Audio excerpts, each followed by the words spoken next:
माँ पार्वती जी हिंदू धर्म की प्रमुख देवी हैं। वे शक्ति, ऊर्जा की अधिष्ठात्री मानी जाती हैं और भगवान शिव की पत्नी हैं। उन्हें शक्ति, दुर्गा, गौरी, अन्नपूर्णा, कात्यायनी, काली, जगदम्बा, उमा, हिमावती आदि अनेक नामों से जाना जाता है। आइए विस्तार से जानते हैं। पार्वती जी का जन्म। पार्वती जी का जन्म हिमालय राज पर्वतराज हिमवान और उनकी पत्नी मेना के घर हुआ।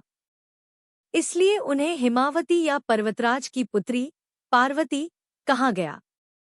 वे भगवान विष्णु और ब्रह्मा की संतान न होकर आदि शक्ति, मूल शक्ति का अवतार मानी जाती है। विवाह। पार्वती जी का विवाह भगवान शिव से हुआ। कथा के अनुसार उन्होंने भगवान शिव को पति रूप में पाने के लिए कठोर तपस्या की। उनकी तपस्या से प्रसन्न होकर भगवान शिव ने उन्हें स्वीकार किया। संतान। पार्वती जी और भगवान शिव की संतानें हैं। एक भगवान गणेश विघ्नहर्ता, प्रथम पूज्य देव। 2 भगवान कार्तिकेय, मुरुगन, स्कंद, युद्ध के देवता। 3 कभी-कभी माता अशोक सुंदरी का भी उल्लेख मिलता है। स्वरूप और रूपांतरण। पार्वती जी अलग-अलग रूपों में प्रकट होकर संसार की रक्षा करती हैं। गौरी सौम्य और कोमल रूप। दुर्गा असुरों का वध करने वाली शक्ति। काली उग्र और भयानक रूप, राक्षसों का संहार करने वाली। अन्नपूर्णा अन्न और समृद्धि की देवी। ललिता त्रिपुर सुंदरी सौंदर्य और शक्ति का संगम। महत्व।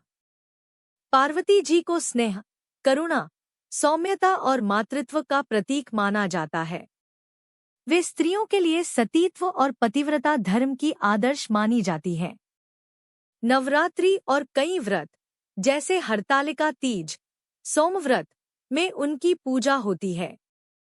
वे शिव शक्ति की अविभाज्य आधि शक्ति हैं। बिना पार्वती के शिव को शव कहा जाता है। पूजन और उपासना। पार्वती जी की पूजा नवरात्रि, हरतालिका तीज, शिवरात्रि आदि में विशेष रूप से की जाती है। सुहागिन महिलाएं इनके पूजन से अखंड सौभाग्य की कामना करती हैं। उन्हें लाल या पीले फूल, चुनरी और सुहाग का सामान अर्पित किया जाता है। संक्षेप में, मां पार्वती शक्ति की मूल स्वरूपा, शिव की अर्धांगिनी और समस्त सृष्टि की माता मानी जाती है। वे कोमलता और उग्रता दोनों रूपों में भक्तों की रक्षा करती हैं।